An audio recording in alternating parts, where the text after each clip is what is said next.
अर्पित हुई है, गला मेरा खराब है किसी से वस्तुएगा। और सब लोगों ने किताबों के बारे में कहा कि मैं अपनी बात शुरू करूँगा प्रकाशक को से। बहुत सुंदर उन्होंने सारी किताबें छापी हैं, प्रकाशक तो बहुत है, लेकिन बहुत तेजी के साथ एक श्रेष्ठ काम करने वालों में मैंने गुप्ता जी को देखा। सुभाष चंद्र जी के माध्यम से परिचय हुआ कि आप ये पुस्तकें देखी, मैंने तो किताबें देखी, मुझे लगा कि प्रकाशक से होता है। मैंने बाल साहित्य की किताब देखी, उसका प्रोडक्शन मैंने देखा। लेखक तो खैर जो भी है हमारे पांडे जी बहुत मजे हुए हैं, लेकिन मजे हुए रचनाकार की चीजों को मजे हुए तरीके से प्रकाशित करना वो भी एक बड़ी बात है। बाल साहित्य की सबसे बड़ी विशेषता यह है कि बच्चा उस किताब को देखे तो लपक करके मम्मी या डैडी से बोले कि मुझे किताब चाहिए। नीली राजकुमारी लगभग वैसी है किताब है। और बात करूँ काली अनार की, मेरे परम मित्र हैं हिंदी गद्य साहित्य में, इसका अपना एक बड़ा योगदान है। जो काम हिंदी साहित्य के समग्र इतिहास को खंगालने का काम वर्षों पहले आचार्य रामचंद्र शुक्ल ने किया था, उसी परंपरा को व्यंग्य साहित्य को रेखांकित करने का काम जिस व्यक्ति इकलौते व्यक्ति ने किया, उस व्यक्ति का नाम है सुभाष चंद्र। इनकी सबसे बड़ी विशेषता है व्यंग्यालोचक इतने अच्छे हैं, उतने अच्छे व्यंग्यकार हैं, लेकिन उतने ही अच्छे हास्यकार हैं। वो ये रहा है कि हमारे हास्य लेखक हिंदी साहित्य में और आलोचना में दुर्भाग्य यह है कि द्वय दर्जे का काम समझा गया। ये हास्य का ये लिखने वाला है, ये कोई ठीक नहीं है।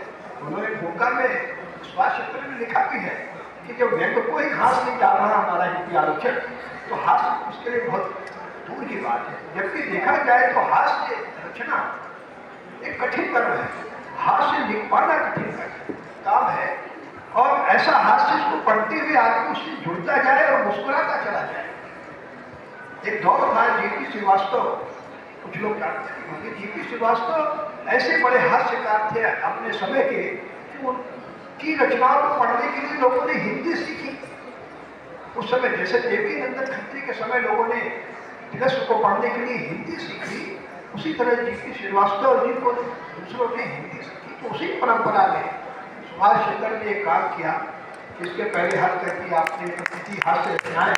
और ये दाने अनार के सिर्फ दाने अनार के हमारी संचारता क्या नहीं थी, दरअसल हास्य के दाने हैं जो अनार के रूप में इस पुस्तक के माध्यम से विस्फोटित हुए हैं। तो मैं बहुत बहुत साधुवाद देता हूँ कि आपने तमाम प्रतिरोधों के बावजूद, क्योंकि आपको जब हास्यकार के रूप में लोग कैटेगराइज करने की कोशिश करते हैं तो किनारे करने की कोशिश करते हैं। इसलिए मैं सुभाष चंद्र से हमेशा कहता हूँ कि हमें आलोचना की परवाह नहीं करनी चाहिए।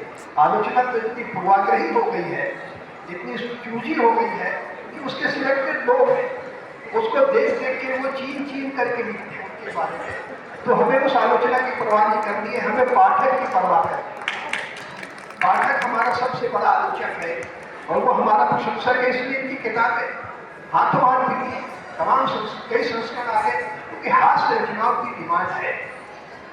और डिमांड उस तरह का नहीं है कि हमें मार्केटिंग करनी है, सहज रूप में व्यक्ति के अंतर्मन में। और जिस तरह की हास्य रचनाएं करते हैं, कथाएं करते हैं, वो कथाएं हमारे आसपास के जीवन में दिखती है। इसका एक जिक्र इन्होंने किया, हास्य हमारे जीवन में पसरा है, लोक जीवन में हास्य पसरा हुआ है, उसको सुन करके अपने शब्दों में लिखना, और यह कला है। और सबसे बड़ी बात मैंने सुभाष चंद्र जी ने लिखी कि सिर्फ हास्य है, सिर्फ हंसाने के लिए नहीं है, उसमें व्यक्ति की अंतर्धारा भी चल रही है। करेक्टरों के माध्यम से जो चीजें आ रही है तो उसमें व्यंग्य भी दिखाई दे रहा है। तो कहने को ये हास्य कथाएं हैं, लेकिन इसकी अंतर्धारा में व्यंग्य है।